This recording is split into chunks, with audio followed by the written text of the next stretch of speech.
Let's see now. Half dragon, half turtle, half dragon, half fish.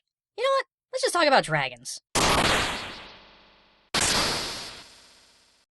Hey everyone, Gaijin Goomba here. For today's episode, I was asked by Nexon to look into their free-to-play MMORPG called Dragon Nest. I wasn't sure what to expect, but while doing research, I found the game to be a lot of fun. It's not just click an enemy and do a rotation, but rather actually fighting in real time.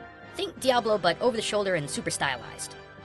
Aside from that, though, I found the plot revolves heavily around various dragons, and I thought to myself, I've covered half dragons, half turtles, and half dragon, half fish, so let's just go all-out dragon this time. So today, I'm going down the list of the top 5 nifty nods to medieval dragon lore in this game. Quick spoiler warning, though, we will be talking about plot points of the game. Number 5. Not all dragons are magical, charming creatures that many stories make them out to be. In most cases, dragons of folklore have simply been brutal monsters. In Dragon Nest lore, the raid boss Leviatha is one such dragon. Serpentine and vicious, Leviatha was actually created as a mindless monster to be used as a weapon, and the most primal of the dragons in the game's universe. So too was the dragon's namesake. In the Old Testament book of Job, the Leviathan was defined with some rather terrifying details.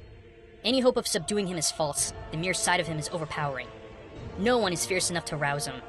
Who dares open the doors of his mouth ringed with his fearsome teeth? His back has rows of shields tightly sealed together, each one so close to the next that no air can pass between. I could go on, but let's just say there are 34 verses talking about how horrible and brutal this beast is. And when it comes to Leviatha, it seems to match up with the monster of scripture pretty close when it comes to ferocity and brutality. Number 4. The Black Dragon Velskud. According to what I found in the Oxford Dictionary of Superstitions, yes, that's an actual book, black animals tend to be referred to as being the absolute of that animal, an alpha of the species, if you will. But the black dragon is not only top of its species, it's thought to be the most deceptive and evil compared to the other colors, capable of disappearing into shadow, stealing up any treasure or food it desires. Interestingly enough, this is pretty darn close to Dragon Nest's depiction of the black dragon too. In-game, the original black dragon was a perfect creation from the ancients and the most powerful of all dragons. Its evil and power couldn't be contained and went on a rampage that required 6 of the world's most powerful warriors to stop it. Velskud, now the newest incarnation of the Black Dragon, works in the shadows as a Black Knight to steal the power of the ancestor of the ancients, Rose. In both game and cultural context, both Black Dragons are not only evil by nature and the strongest of all dragons, but both are deceptive by their very nature, working in the dark away from the eyes of the world to reach their goals. Number 3. Argenta the Silver Dragon.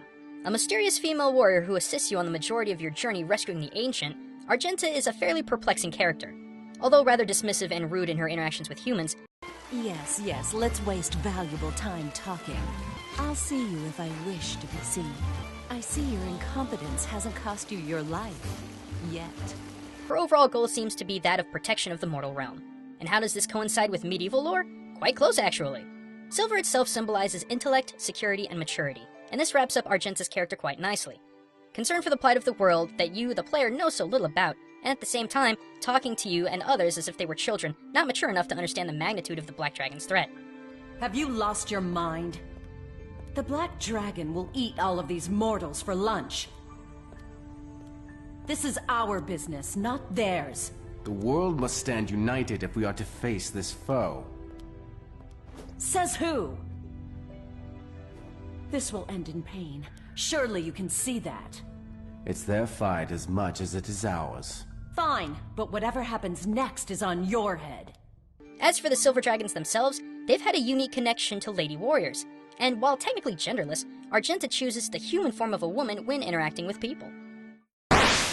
Number 2. Jiran, the Gold Dragon. Leader of the original 6 heroes that sealed away the first Black Dragon, Jiran is the very definition of a righteous stalwart protector, while his golden dragon form gives off a vibe of a benevolent creature instead of an evil one. In parallel, gold has symbolism not only for wealth, but also masculinity and divine power. When Jiran fights, it's very obvious there's some sort of holy power emanating from him. But the larger connection comes from Jiran's dragon form and its close physical relation to the Chinese benevolent creature, Ziazhe, a dragon-like creature with the body of a lion and covered in scales. According to Chinese folklore, this creature had the power to always discern the innocent from the guilty, and eventually became the symbol of righteous justice. And personally, I think such a description really fits Jiran, who's been trying to bring justice against the Black Dragon's incarnations for years. Number 1. Lusters. These are the gems used in games to create stat-enhancing crests and weapons. However, these gems are also what house a dragon's soul and power. Humans merging with the dragon's luster grants them immeasurable power and even turns them into dragons. This is not so unlike traditional folktales. Dragon's blood and other aspects of their essence granted humans magical powers in these stories. For example, in Siegfried, a late 1800s German opera, Siegfried himself, after slaying a dragon, drinks its blood, which allows him to communicate with the forest birds. Interesting stuff, huh? And honestly, this is just the tip of the iceberg. There are so many interpretations of dragons in games that I could be here all month just talking about it. But for now, I think I'll close it here. But thanks for watching, everyone. If you're curious about more dragons in gaming, click here to check out how Splatoon's Rainmaker is more mythical than the game lets on. Or click here to see how the most iconic villain in gaming has a rather holy upbringing. But until next time, everyone, this is Gaijin Kumba, signing out.